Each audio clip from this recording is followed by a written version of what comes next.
In this part of the study design, our focus is on improving skills. So our previous couple of lessons have been looking at classifying different types of skills, looking at different types of practice strategies. Now we're at the point we're going to talk a little bit about ways that we can go about improving skills. So we're going to start off having a bit of a chat about the link between motor skill development and how that relates to levels of participation and performance. We're going to spend a bit of time talking about what we call qualitative movement analysis. And we're also going to look at a constraints-based approach to skill development before we finish off having a bit of a discussion about different factors that affect skill development. So when we talk about skill development, if we have a think about why we want people to be physically active. So sometimes for you guys that are in this class, you obviously have a bit of a passion towards being active and playing sport, as do PE teachers most of the time. Sometimes you need to think, why do we want members of the public to be more active? Why do we want people to participate in physical activity? And, besides having all those benefits of being fun, helping you build relationships with people, it's a healthy thing to do. Physical activity is required for somebody to be fit and healthy. So obviously we want to do whatever we can to try and get more people being physically active. And one link that research has shown is that young people who have better developed fundamental movement skills find it easier to be active and engage in more physical activity as a result. And that does make perfect sense when you think about it. If you've got a student or a young person who does not have good fundamental movement skills, and remember our fundamental movement skills are things like stability and balance or locomotion, being able to run and walk through a particular space, or manipulation, being able to hit and strike an object. If you're not very competent doing those things, of course you're going to be a little bit resistant to participating in sports where those skills are involved. So unfortunately, fundamental movement skills don't occur naturally. It's something that needs to be practiced and needs to be learnt, which is why we have programs in place in primary schools and in secondary schools to try and do that. And that's also why parents need to, make an effort to try and develop those skills in their children as well. So ideally, the basic motor skills like controlling an object, locomotion, and stability, balance, should be developed by about grade 4. And in Australia at the moment, it's looking like less than 50% of students have mastered those basic skills by the end of grade 6. And obviously that leads into secondary school, and that's contributing to lower rates of physical activity, which is definitely would be having a flow-on effect to health issues like obesity and that sort of thing as well. Other trends that research has found is typically that boys are more proficient in their object control skills. They're more active and fitter and have a higher perceived competence than girls. So this means boys have more confidence in their own ability and their competence than what girls do. It's not saying boys are more efficient at object control and being active and fitter because genetically that's just the way it is. It's just the case that there's more boys developing those fundamental movement skills than girls at the moment. Primary schools and secondary schools face some issues when they're trying to develop fundamental movement skills, particularly in primary schools, because most primary school teachers are general teachers. They teach across many areas, but primary schools pretty typically only have maybe 1 or 2 people that actually teach PE. So it can be a little bit difficult with funding and the availability of staff to choose from to have trained professionals developing those skills. So if we're talking about improving skills, one process we can follow to help improve skills, and this is improving fundamental movement skills, but also improving the skill level of performers across all 3 levels of learning, so the cognitive, the associative, and the autonomous stage. At any of those levels, you can use this process. So a qualitative movement analysis.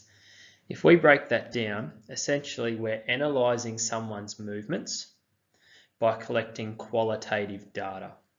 And qualitative data is opposed to quantitative data, which is more numerical. Qualitative data is more based on observations. So when we do a qualitative movement analysis, there's a number of reasons why we would do it.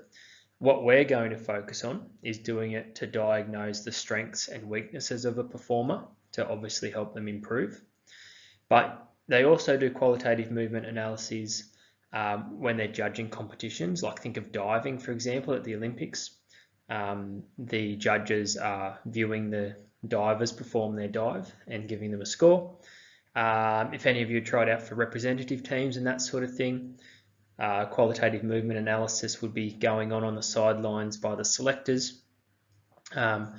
Predict future performance results, so you could also look at qualitative movement analysis and use that to predict some results of a performer down the track in the future.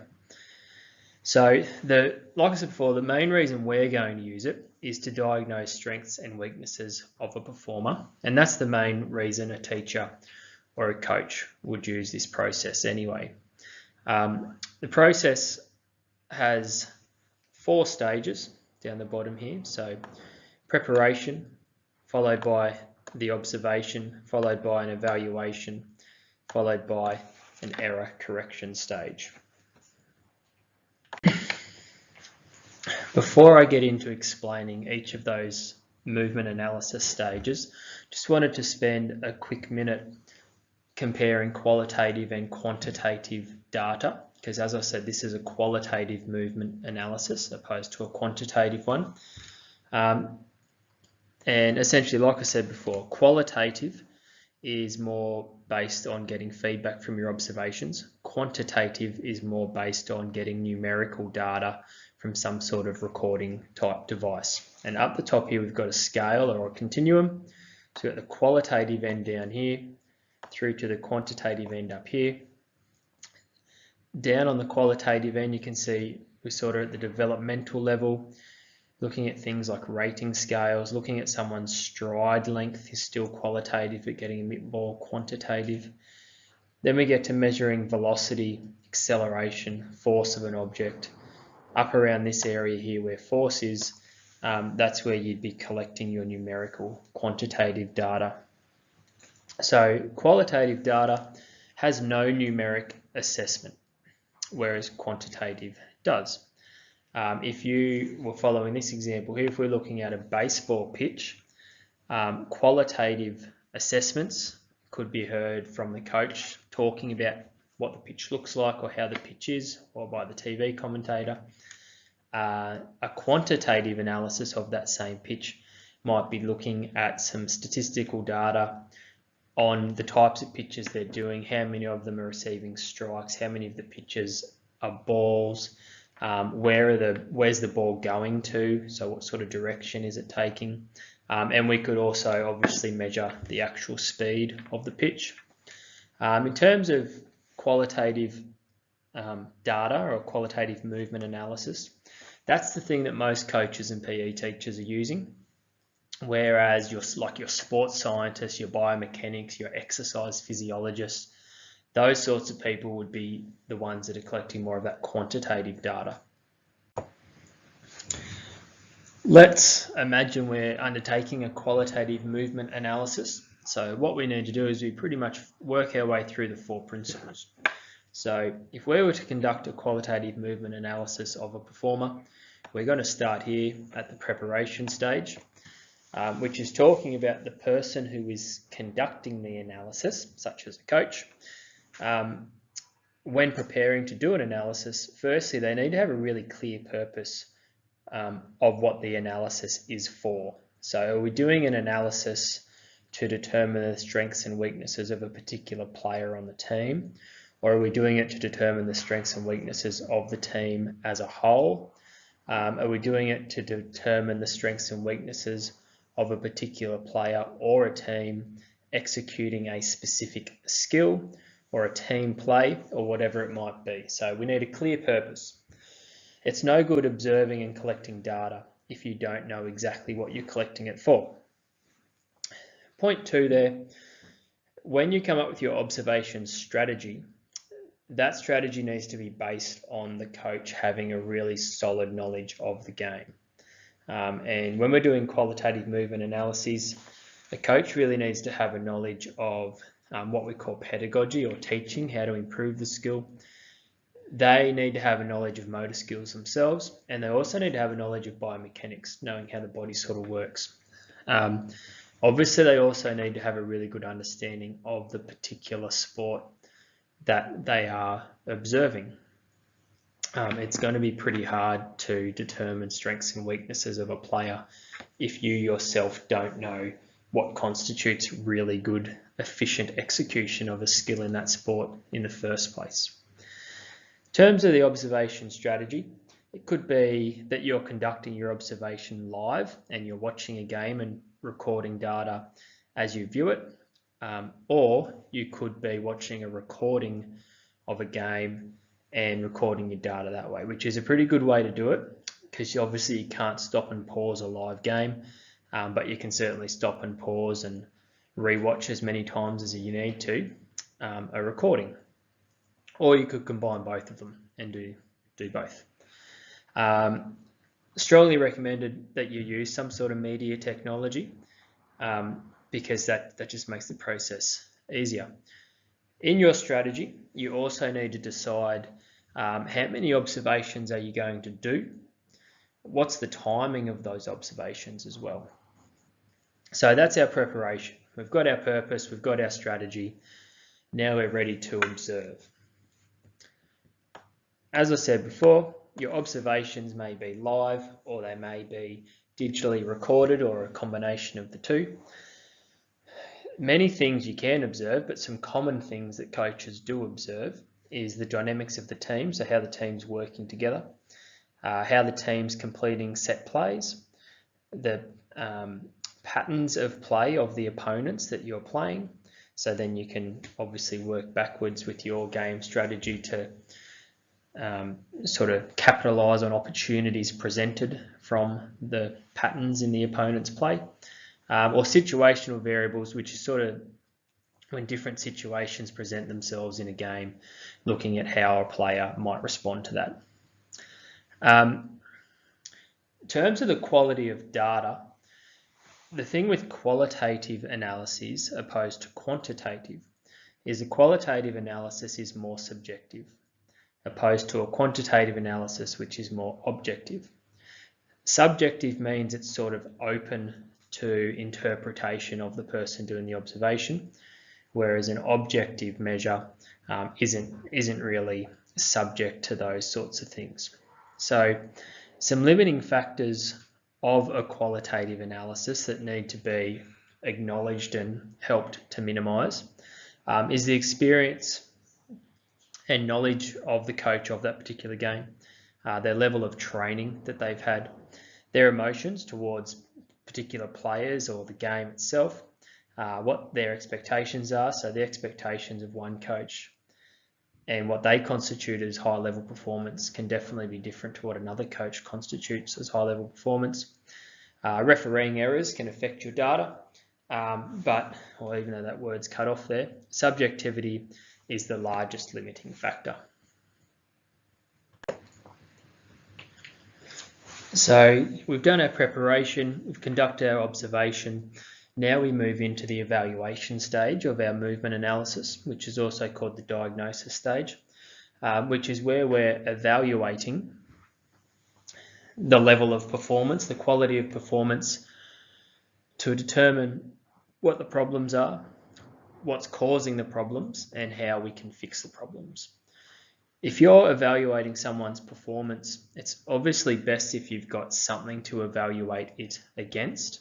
So to make your judgments a little bit more objective, it's recommended that you have some sort of checklist or some sort of rating scale or a criteria or rubric, sort of similar to what you guys get with your assignments. Something that you're looking at and you're assessing the person you're observing as per that particular criteria sheet.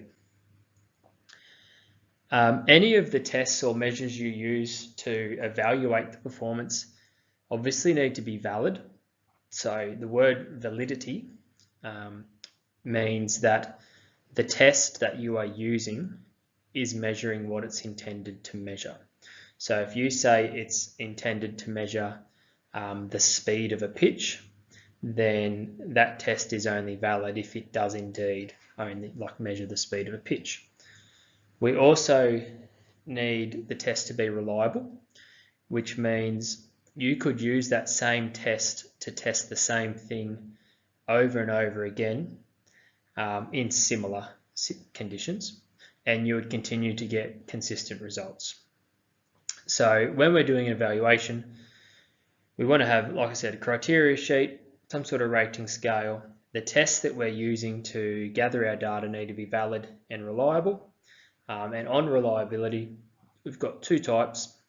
What we call interreliability, which is the level of consistency across different assessors of the same performance. So if you're watching the diving at the Olympics, you'll see they might have 4 judges judging the same diver. So inter-rater reliability, you're looking for a high level of reliability between different people. Intra-rater reliability is the level of consistency of the one person across different performances. So if you've got a coach assessing the performance of a particular player on a particular day, the way they assess that player, you would want that to be consistent when they're assessing them on different days. So once we've evaluated the performer and sort of diagnosed what the problems are and where the areas for improvement are, we move into the error correction stage or the intervention stage, which is where the coach intervenes and they put some strategies in place to try and improve that particular skill that the performer needs to improve on. So it's the final stage of the process, and the strategies that you use sort of need to be based on the level of learning that the player is at, whether the cognitive or associative or the autonomous stage. You could use 2 approaches, and we're going to look at both of them pretty soon: a direct coaching approach or what we call a constraints-based approach. So direct coaching is probably your more traditional type of coaching where the coach is quite vocal and really directing what the player needs to do to improve. Or the constraints-based approach is where the coach is sort of facilitating an environment where the player is identifying and improving their skills with a little bit more responsibility in the process. When the intervention takes place can vary. So what we call micro cycle of training means in the training sessions, a coach might incorporate a particular part of that session to work on what they've identified from the diagnosis needs to be improved. Or during the game, obviously, if you're doing an observation in the first half of a game, at half time would be a good time to discuss it, give some immediate feedback. Or while players are on the field, you'll hear coaches calling out, giving gestures or their body language. That is also giving feedback to performers on how to fix a particular error. So when we're looking at intervention, as I said before, we've got 2 coaching models that we use to work with a performer in their skill development. And both of the models have their place and both sort of need to be used in conjunction. But you shouldn't use one and never use the other, is how you should look at it. So first we've got our direct coaching, which is our more traditional type of coaching, which is basically where the coach is giving all the feedback, making most of the decisions as to what tasks are going to be done, what order the tasks are going to be done, how long you're going to spend doing each task, how the tasks are going to be modified, etc., etc. In the direct coaching approach, the problem with it is because the coach is making all of those decisions, it doesn't give the learner much opportunity to develop their ability to make decisions, to think independently, or to come up with their own solutions to particular issues that they face. So there's still definitely a place for direct coaching. Direct coaching is particularly good at the cognitive level of learning because people at that stage really need that coach to be doing a lot of the thinking for them while they develop a good base for the skills. As you move into the associative and autonomous stages, direct coaching becomes a bit limiting and can hinder an athlete's progression. But at the same time, you would still be doing some direct coaching for someone in the associative and the autonomous stage. The constraints-based approach acknowledges these things we call constraints. So when we think about a learner or a performer, if they're organising their movement patterns, their thoughts, their decision-making processes in a game, there's going to be particular things that influence the way they move, where they move to, the decision they come up with to overcome a particular issue or an opportunity in a game. So those things that influence a performer's movement patterns or their cognitions or their decision making are called constraints. So we say there's individual constraints, environmental constraints, and task constraints. And those three things ultimately are influencing the way a performer moves and makes their decisions. So in a constraints-led approach, what the coach is really doing is they're taking into account the fact that the individual, the environmental and the task constraints all interact with one another, and they're manipulating these things, most typically the task constraints, manipulating these task constraints by creating different activities where the athlete is, or the performer is sort of working through the activities and putting them in a situation where they need to start coming up with some of their own ideas, their own problem solving to overcome it. So we say a constraints-based approach places performers and learners with a greater role to play in their own learning and decision making. And we'll do some of this stuff in class where you can get some practical hands-on experience of what that looks like. Like direct coaching, constraints-based has its role at all three levels of learning: cognitive, associative, and autonomous. But you might possibly use it a little bit less in the cognitive. I think I'll leave most of this slide for you guys to read through yourselves, and it's going to be hard to see on your handouts, so you'll be better off going to your textbook, page 31, and having a good read of it there. But essentially what it's doing is it's outlining those three different constraints: individual, environmental, and task, giving you some good examples of what constraints are in each of those categories. So individual constraints obviously are looking at the individual, things like their fitness level, their body size, their weight, their cognitive abilities. The environmental constraints are looking at those things within their physical environment. It might be things like the weather conditions, how much light there is, quality of the surface they're playing on, or it could be other things like socio-cultural. So what are some of their cultural norms? What's their sort of cultural background like? Do they have support networks in place? And then task constraints is more looking specifically at the performance, so the rules of the sport. Equipment's a big one. So as you can see, what we focus mainly on, and you'll be able to appreciate, it's pretty hard to change a lot of individual constraints. A lot of environmental constraints are also difficult for a coach to change, but task constraints are there for the taking. They're the things we can have a pretty big impact on. and they're the things we focus on the most. Once again, this is a page you'll be able to have a look at in your textbooks to have a good read of this table over here, which does a pretty good comparison between constraints approach and direct approaches. But over on the left here, you can see you've got 6 sort of characteristics, if you like, of a constraints-based approach. So they're sort of like characteristics and benefits, I suppose. So in a constraints-based approach, there's no one particular movement solution to fit all problems. So it's like saying there's no one perfect technique to hit a golf ball. There's several solutions for achieving the same outcome. We'd say it's a more natural way to learn most movement skills than the direct coaching approach. Coaches can deliberately manipulate the surroundings. It has an integration of sports science as well. There's a higher level of variability in the practice sessions. And as I said before, the task constraints are the most important ones.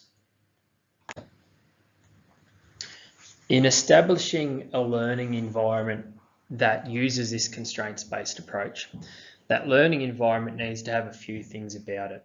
So the first thing is it needs to have what we call representative task design, which just means the tasks that you're doing in training need to be representative of the types of environments, skills, thoughts, processes a performer is exposed to when they're actually playing the game. So you need to make tasks that simulate the game environment, which is something we sort of already know.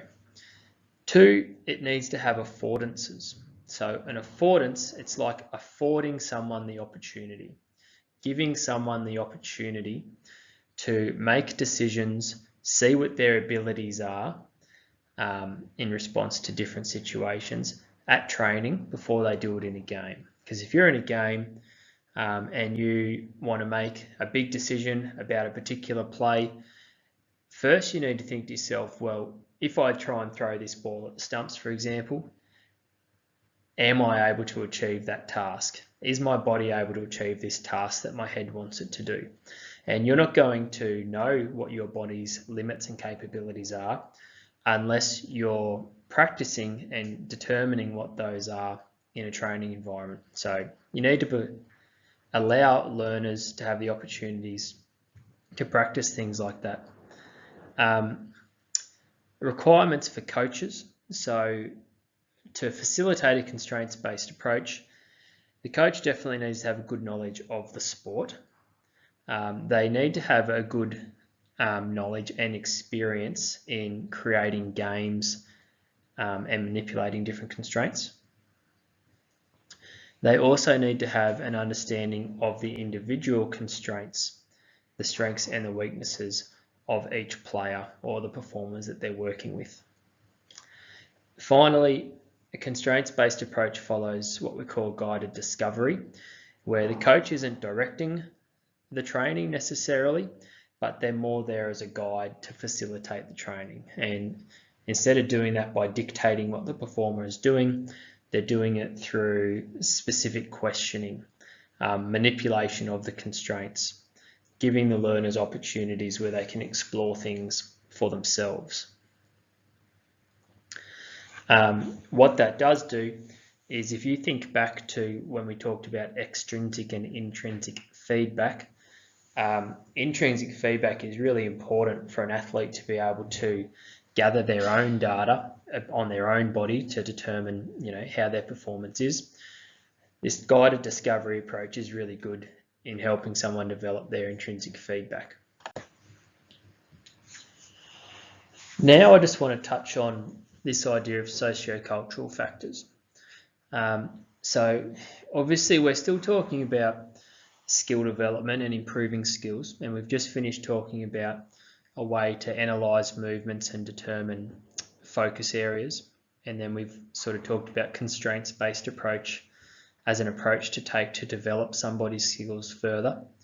This slide's really just stopping and saying, well, there's actually quite a range of things that influence a learner's ability to develop a skill.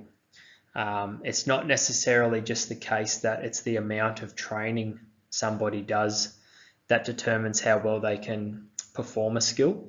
It's a lot more complex than that. There's a lot more things inputting into it and influencing it.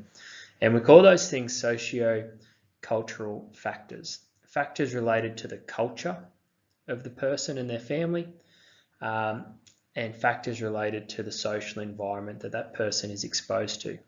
So socio-cultural influences are the things that influence our thoughts, our feelings, and the behaviours that we take. So it's the customs, the lifestyles, and the values that a particular group in society hold. In terms of skill development, no matter what stage of learning you're at, whether it's cognitive, associative, or autonomous, socio-cultural factors will influence skill development at that stage. But the same factor might have quite a different influence depending on the stage that it's at. So for a coach to be a good coach and an effective coach in improving skills, not only do they need to be good at qualitative movement analysis, or not only do they need to be good at facilitating a constraints-based approach, they also need to have a good understanding of how socio-cultural factors can influence skill development as well. I'll let you read those different factors for yourselves. There's a whole range of them. Up the top's not a bad little small summary. So characteristics of the learner that affect their performance, their prior experience with that particular sport or those types of skills, their confidence in themselves, their heredity, so genetics does play a big link, their ability, their personality, are they motivated, do they have perseverance and resilience, do they give up easily, do they have high self-efficacy, which is a high belief in themselves. This slide here is going to go into a little bit more detail on that point I said, where the same socio-cultural factor can have a different effect depending on the stage of learning that a performer is at. So here's a few common socio-cultural factors down the left here. So time, role models, family structure, the child rearing practices of the family, politics, their geographical location. And then if you go to page 39 of your textbook, where you can actually read the words, it talks a little bit about how time affects somebody at the cognitive stage, how that's a bit different to how time affects someone at the associative or the autonomous stage. Final slide now, which is just linking back to our stages of learning, and when we're improving skills, just acknowledging that individuals at different stages of learning need different things.